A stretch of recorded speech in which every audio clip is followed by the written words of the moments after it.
Mantan Kapolri Jenderal Idam Aziz terseret kasus Ferdi Sambo. Ini profil dan keterlibatannya dalam pembunuhan Brigadir Joshua. Karena yang menyuruh adalah seorang pati dan boleh dibilang sebagai abang asuh mereka.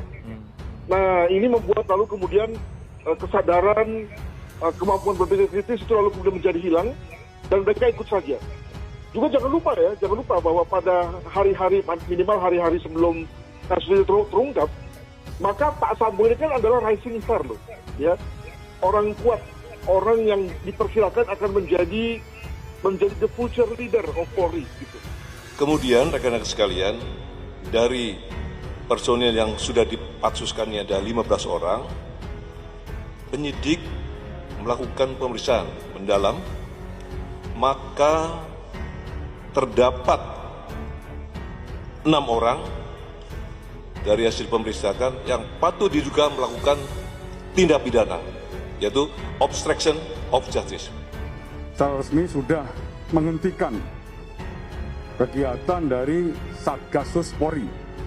Artinya sudah tidak ada lagi Satgasus Polri. Alasannya bahwa menurut pertimbangan staf, ya, untuk efektivitas kinerja organisasi, maka lebih diutamakan atau diberdayakan satker-satker yang menangani berbagai macam kasus permasalahan sesuai dengan tupoksinya masing-masing. Nama mantan Kapolri Jenderal Polisi Idam Aziz kini kembali mencuat setelah diduga terseret pada kasus pembunuhan Brigadir Joshua oleh Ferdi Sambo. Keterlibatannya dalam kasus itu diduga berkaitan dengan rumah pribadi milik Ferdi Sambo di Magelang. Sudah puluhan personel polisi yang diperiksa karena diduga terlibat dalam kasus pembunuhan berencana tersebut. Tak terkecuali mantan Kapolri Idam Aziz yang namanya muncul dalam daftar orang yang diselidiki. Dalam proses penyidikan, nama Idam Aziz ikut terseret berkaitan dengan status kepemilikan rumah pribadi Ferdi Sambo di Residen Cempaka, Sarangan, Magelang, Jawa Tengah. Diketahui rumah ini merupakan salah satu tempat yang didatangi Ferdi Sambo dan Brigadir Joshua sebelum insiden pembunuhan terjadi. Berikut informasi lengkap mengenai profil Idam Aziz yang dirangkum dari berbagai sumber di bawah ini. Profil Idam Aziz, ketika itu dirinya menggantikan Kapolri Tito Karnavian.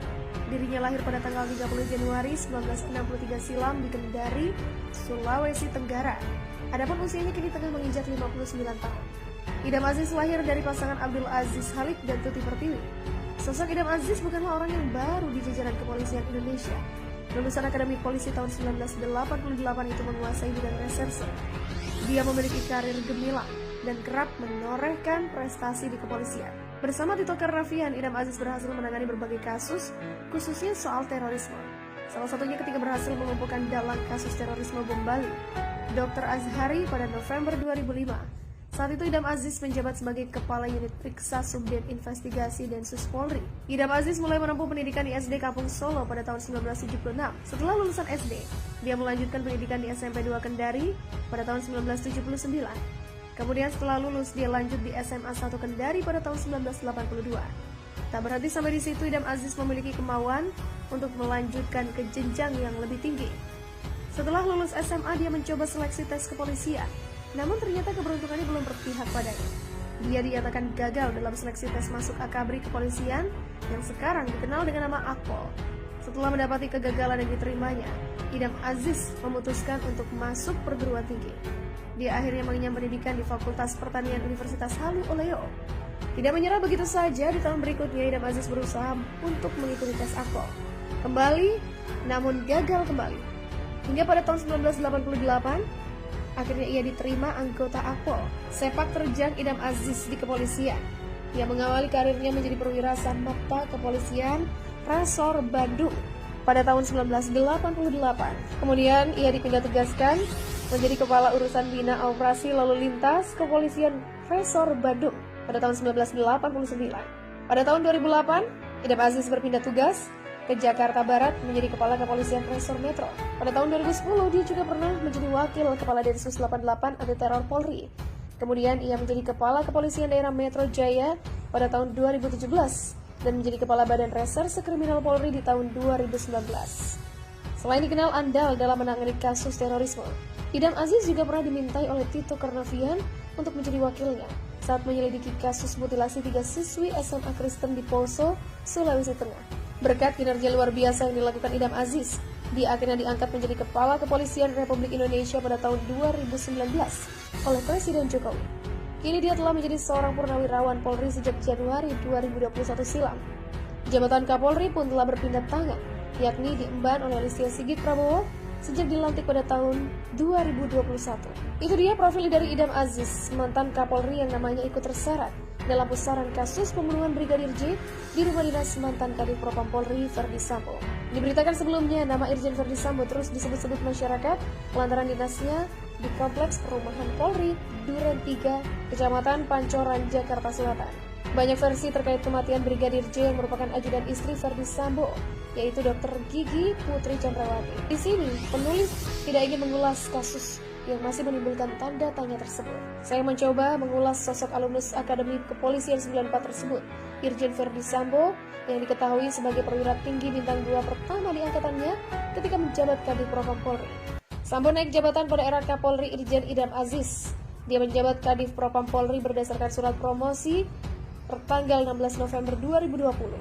Padahal Sambo baru setahun menjadi Dirtipidum Barreskrim Polri. Berarti dia mendapat 2 bintang dalam waktu 2 tahun. Sambo mendapat bintang 1 berdasarkan surat telegram tertanggal 8 November 2019 atau sepekan setelah Jenderal Idam Aziz dilantik sebagai Kapolri menggantikan Jenderal Tito Karnavian yang ditunjuk sebagai Menteri Dalam Negeri.